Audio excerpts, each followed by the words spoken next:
तो hello guys, welcome back to another video of my channel. आज हम लोग बात करेंगे जो भी कंपनीज की लेटेस्ट अपडेट्स है, कुछ रिजल्ट्स है और कुछ न्यूज़ है जो मैं आप लोगों के साथ शेयर करूंगा। तो सबसे पहले जो न्यूज़ है वो हम लोग देख लेते हैं। AI and digital infrastructure mega themes, Coforge launches Aeronova AI for airlines. Coforge introduced Aeronnova AI platform focused on their airline retail modernization, helps airline shift towards offer order settlement and delivery OOSD systems। तो ये एक AI है जो retail modernisation में उनको काम आएगा, जहाँ पे ऑर्डर सेटलमेंट डिलीवरी वगैरह जो है उनको ट्रैक करने में आसानी होगी, जो कि पूरा एआई बेस्ड रहेगा। तो यहाँ पे सिग्नल पॉजिटिव है। थोड़ा एविएशन टेक यूज़ कर रहे तो जो है उनका कॉस्टिंग अच्छा निकल कर आएगा। दूसरा जो न्यूज़ है रिलायंस का है। Reliance get 855 acres in Andhra Pradesh for AI data centre. तो आंध्र प्रदेश गवर्नमेंट ने रिलायंस को 1.8 lakh crore giga scale AI data centre project के लिए जो है लैंड पार्सल दिया है। तो one of India's largest AI infrastructure announcement है ये। तो रिलायंस के शेयर पे जो है हमें नज़र रखनी है। इन्वेस्टर इनसाइट ये रहेगा यहाँ पे। Massive long term trigger for data centre cloud power demand and digital infrastructure, positive for telecom, renewable energy, cooling systems and semiconductor ecosystems, shows India's increasing push towards AI sovereignty and hyperscale computing। दूसरी हमारी news ये है। Bosch plus TSF group form joint venture for commercial vehicle rail systems, joint venture to manufacture advance air system for commercial vehicles. तो Bosch company जो है वो TSF group के साथ एक जॉइंट वेंचर बना रही है, जिसमें वो कमर्शियल व्हीकल के लिए जो है एडवांस एयर सिस्टम बनाएंगे। तो यहाँ पे ये पॉजिटिव है for auto ancillary and commercial vehicle modernisation theme, indicates rising demand for intelligent vehicle component system. अगली जो हमारी न्यूज़ है वो रहेगी पेज इंडस्ट्री पे के Q4 रिजल्ट्स की। Reported strong volume growth at 3 year high. तो 3 सालों में सबसे हाई ग्रोथ उन्होंने रिपोर्ट करी है। मार्जिन्स इंप्रूव हुए उनके। डिमांड चैलेंजेस है फिर भी उनके मार्जिन जो है इंप्रूव हुए हैं। तो ये काफ़ी अच्छी न्यूज़ है उनके लिए। Suggest premium consumption demand remains resilient. जो कंजम्पशन डिमांड है वो थोड़ी सी अभी ऊपर नीचे चल रही है, बट ठीक है, फिर भी उनके मार्जिन जो इम्प्रूव हुए हैं। Strong operational efficiency improving profitability. अगली जो न्यूज़ है वो है JK Lakshmi cement Q4 result. Standalone net sales rose around 9% year-on-year, reflects stable cement demand and pricing environment। Recent सा रिजल्ट आया है इसका।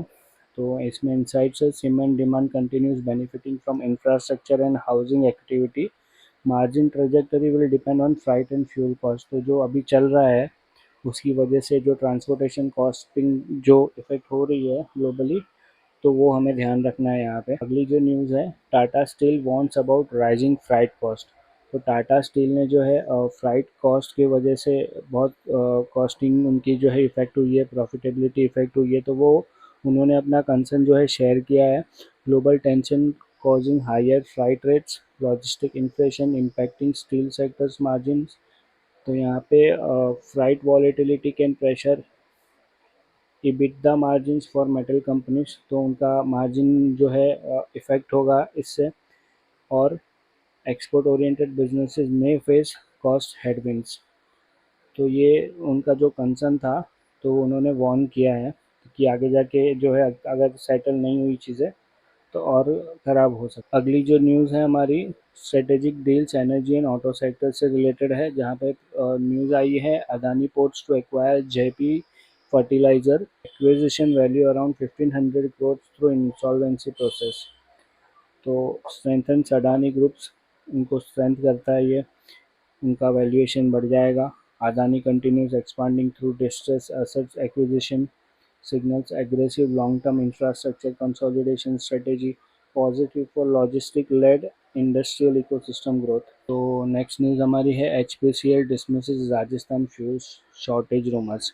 तो HPCL ने जो है क्लैरिफाई किया है यहाँ पे कि there is no fuel shortage, assure adequate petrol and diesel supply.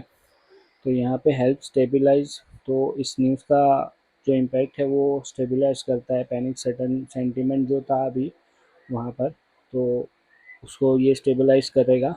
indicates strong supply chain continuity despite geopolitical concerns.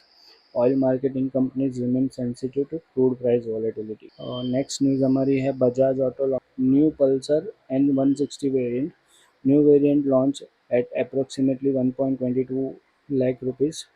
Targets premium commuter motorcycle segment. तो काफ़ी जो थोड़ा सा आप बोलते हैं ना मिड मिड प्रीमियम जो होते हैं उनको टारगेट कर रहे हैं. तो यहाँ पे प्रीमियमाइजेशन ट्रेंड इन टू व्हीलर्स रिमेन स्ट्रॉन्ग. तो उनकी जो अभी ट्रेंड चल रहा है टू व्हीलर्स का काफ़ी अच्छा यूथ फोकस प्रोडक्ट्स बना रहे हैं. जैसे कि इनका जो N60 वेरिएंट है थोड़ा यूथ को ज़्यादा अट्रैक्ट करता है. तो यहाँ पे हम लोग समअप करेंगे AI and data centres long term structure opportunity अच्छी है.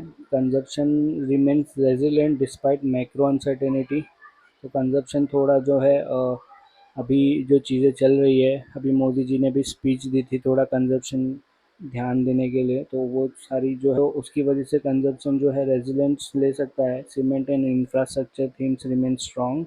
Metal face freight and geopolitical risk. Auto premiumization trend continues. Infrastructure consolidation benefiting large conglomerates. तो ये कुछ न्यूज़ थी जो आप लोगों के साथ शेयर करना चाहता था एज ए इन्वेस्टर. ये सारी न्यूज़ एंड अपडेट जो है हमें पता होनी चाहिए तो ताकि हम अच्छे स्टॉक जो है पिक कर पाए. मिलते हैं अगले वीडियो में गाइस. Thank you.